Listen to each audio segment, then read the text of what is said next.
Le livre du ciel, tome 6, 4 septembre 1905. En tout temps, Dieu a eu des âmes qui, dans la mesure où c'est possible pour une créature, répondaient au but de la création, de la rédemption et de la sanctification. Alors que je me trouvais dans mon état habituel, mon adorable Jésus me fit voir sa très sainte humanité avec toutes ses blessures et ses souffrances.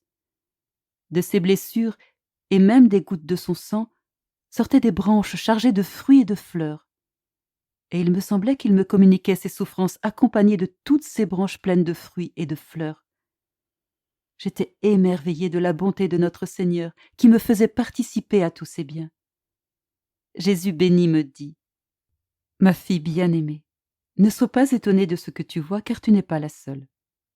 De tout temps j'ai eu des âmes qui, dans la mesure où c'est possible pour une créature, répondaient d'une façon ou d'une autre au but de la création, de la rédemption et de la sanctification.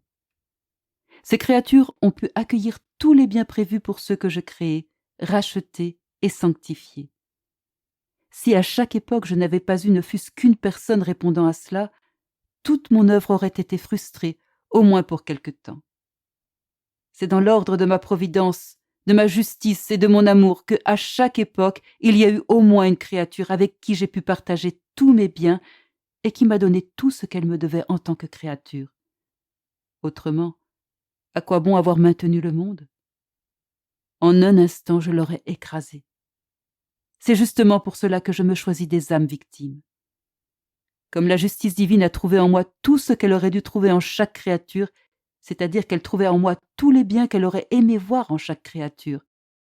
Ainsi je trouve tout cela en les âmes victimes et je leur partage tous mes biens. Au temps de ma passion, j'avais ma très chère mère qui partageait toutes mes souffrances et tous mes biens.